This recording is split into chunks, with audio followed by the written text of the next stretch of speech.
নমস্কার বন্ধুরা, আমাদের চ্যানেলে স্বাগতম। ডিএ নিয়ে একটি গুরুত্বপূর্ণ আপডেট। তো বন্ধুরা, ডিএ নিয়ে এই মুহূর্তে গুরুত্বপূর্ণ আপডেটটি হচ্ছে পশ্চিমবঙ্গের সরকারি কর্মীদের 25% ডিএতে কার কত বকেয়া জানাতে হবে কর্মীকেই, পোর্টাল খুলল অর্থ দপ্তর। তো বন্ধুরা, ডিএ সংক্রান্ত আপডেটটি নিয়ে আমরা স্টেপ বাই স্টেপ আলোচনা করব। তো অবশ্যই আপনারা ভিডিওটি স্কিপ না করে অবশ্যই পুরোটা দেখবেন। তো তার আগে বলে রাখি, যে সকল বন্ধুরা আমাদের চ্যানেলে নতুন, আমাদের চ্যানেলটি পাশে সাবস্ক্রাইব বাটন, সাবস্ক্রাইব করার পর পাশে যে বেল আইকন সেটিও প্রেস করবেন। লেটেস্ট ভিডিও আপডেটগুলি সবার আগে পেয়ে যাবেন। দেখে নেব আজকে ডিএ সংক্রান্ত গুরুত্বপূর্ণ আপডেটটি। পশ্চিমবঙ্গের রাজ্য সরকারি কর্মীদের বকেয়া ডিএ, ডিয়ারনেস অ্যালাউন্স কার কত পাওনা রয়েছে সেই হিসাব সুপ্রিম কোর্টে জমা দেওয়ার সময়সীমা শেষের পথে। এই মুহূর্তে এত কম সময়ে প্রায় 8 লক্ষ সরকারি কর্মী ও পেনশন প্রাপকদের হিসাব সহজে করার জন্য প্রযুক্তির সাহায্য নিল পশ্চিমবঙ্গ সরকারের অর্থ দপ্তর। নতুন পোর্টালের মাধ্যমে কর্মীদের প্রান্ত থেকেই বকেয়া ডিএর হিসাব দিতে হবে। বিপুল সংখ্যক মহার্ঘ ভাতা এর এই জটিল হিসাব কিভাবে জমা করতে হবে এবং সম্পূর্ণ প্রক্রিয়া কিভাবে হবে, বিস্তারিত জেনে নিন। 25% বকেয়া ডিএর ক্ষেত্রে সকলের পাওয়া সমান নয়।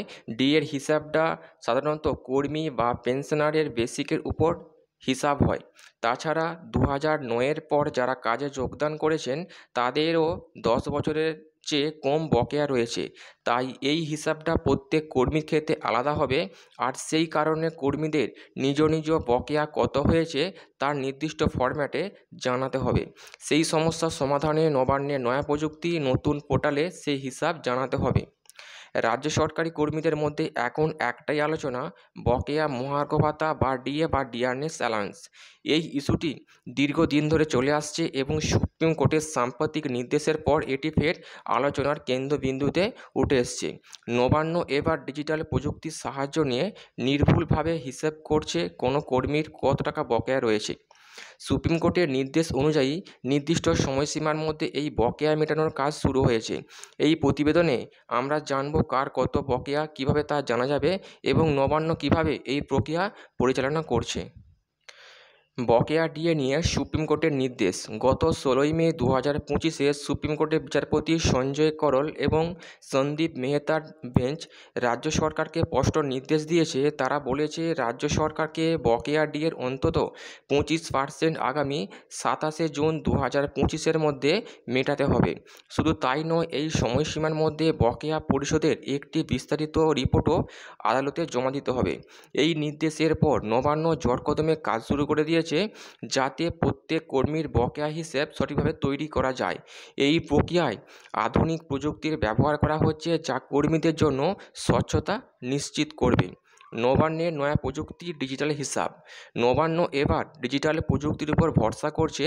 অর্থ দপ্তর জানিয়েছে একটি বেসরকারি সংস্থার সঙ্গে যৌথভাবে একটি নতুন ডিজিটাল প্ল্যাটফর্ম তৈরি করা হয়েছে।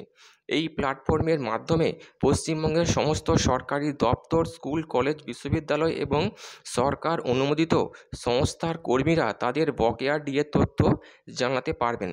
এই পোর্টালে প্রত্যেক কর্মীর চাকরির সময়সীমা, পদ এবং বকেয়া ডিএর পরিমাণ নির্ধারণ করা হবে। এটি শুধু সরকারি হিসাব নয়, কর্মীদের জন্য সহজে এই তথ্য পাওয়ার একটি সহজ মাধ্যম হবে। চাকরির সময়সীমা, কে কখন থেকে চাকরিতে যুক্ত হয়েছেন এবং কোন সময় পর্যন্ত কাজ করেছেন। পদের বিবরণ, কর্মীদের পদ এবং বেতন কাঠামোর উপর ভিত্তি করে বকেয়া ডিএ নির্ধারণ।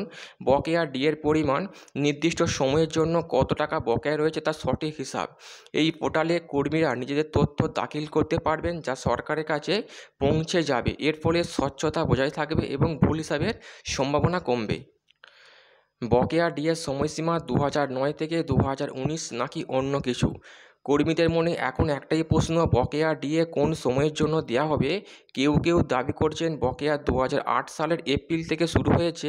আবার অনেকে মনে করছেন 2009 সাল থেকে রোপা কার্যকর হওয়ায় 2009 থেকে 2019 সালের মধ্যে বকেয়া নির্ধারণ করা হবে। তবে এই বিষয়ে চূড়ান্ত সিদ্ধান্ত নেবে সুপ্রিম কোর্ট। আদালতের নির্দেশ অনুযায়ী এই সময়সীমা নির্ধারণ করে বকেয়া পরিশোধ করা হবে। আইএফএমএস পোর্টাল কর্মীদের তথ্য জানার মাধ্যমে রাজ্য সরকারের অর্থ দপ্তরের তৈরি IFMS integrated financial management system পোর্টালে এই প্রক্রিয়ায় গুরুত্বপূর্ণ ভূমিকা পালন করবে। এই পোর্টালের মাধ্যমে কর্মী এবং অবসরপ্রাপ্ত পেনশনভোগীরা নিম্নলিখিত তথ্য জানাতে পারবেন: ব্যক্তিগত তথ্য, নিজের চাকরির সময়কাল, পদ এবং বেতন কাঠামো, বকেয়ার হিসাব, 2009 থেকে 2019 সালের মধ্যে কত টাকা বকেয়া রয়েছে, তথ্য দাখিল। কর্মীরা নিজেদের তথ্য আপডেট করতে পারবেন এবং সরকারের কাছে পাঠাতে পারবেন। এই পোর্টালটি ব্যবহার করে কর্মীরা সহজেই তাদের বকেয়া ডিএর পরিমাণ জানাতে পারবেন। এটি শুধু সময় বাঁচবে না, বরং হিসাবে স্বচ্ছতা নিশ্চিত করবে।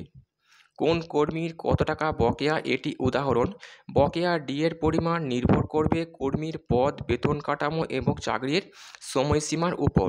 ধরা যাক একজন কর্মী 2009 থেকে 2019 সাল পর্যন্ত রাজ্য সরকারের অধীনে কাজ করেছেন। এই সময়ে কেন্দ্রীয় হারের সঙ্গে রাজ্যের ডিএর ব্যবধান ছিল 30 থেকে 40%। যদি একজন কর্মীর মাসিক বেতন 20,000 টাকা হয়, তবে তার বকেয়া ডিএ প্রতি মাসে 6 থেকে 8,000 টাকা হতে পারে। 10 বছরে এই পরিমাণ 7 থেকে 10 লক্ষ টাকা পর্যন্ত হতে পারে। তবে এটি একটি আনুমানিক হিসাব। সঠিক পরিমাণ জানতে আইএফএমএস পোর্টালে তার তথ্য দাখিল করতে হবে। কর্মীদের প্রত্যাশা ও চ্যালেঞ্জ।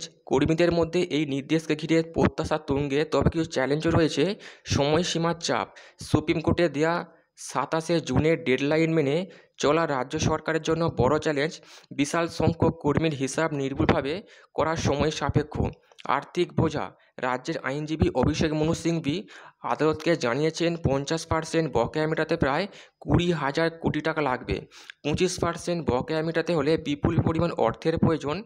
তথ্যের সঠিকতা। আইএফএমএস পোর্টালে তথ্য দাখিলের সময় কর্মীদের সঠিক তথ্য প্রদান করতে হবে, যাতে তথ্য ভুল হিসাব না হয়। সুপ্রিম কোর্টের নির্দেশ এবং নবান্নের নয়া ডিজিটাল পদ্ধতির মাধ্যমে বকেয়া ডিএ ইস্যুয়ের সমাধানের পথে আইএফএমএস পোর্টাল সরকারি কর্মীদের জন্য সহজ এবং স্বচ্ছ উপায়ে তথ্য জানার সুযোগ করে দেবে। তবে বকেয়ার সঠিক সময়সীমা এবং পরিমাণ নির্ধারণে সুপ্রিম কোর্টের চূড়ান্ত সিদ্ধান্ত গুরুত্বপূর্ণ হবে। রাজ্য সরকারি কর্মীরা এখন আশায় রয়েছেন যে এই প্রক্রিয়া তাদের দীর্ঘদিনের অপেক্ষার অবসান ঘটাবে এবং আর্থিক স্বচ্ছতার দিকে এগিয়ে নিয়ে যাবে। তো বন্ধুরা, এই ছিল ডি সংক্রান্ত গুরুত্বপূর্ণ আপডেট। কেমন লাগলো কমেন্ট করে লাইক করতে ভুলবেন না। পরবর্তী আপডেট পাওয়ার জন্য আমাদের চ্যানেলটিকে সাবস্ক্রাইব করে রাখবেন। থ্যাংক ইউ বন্ধুরা, ভিডিওটি দেখার জন্য।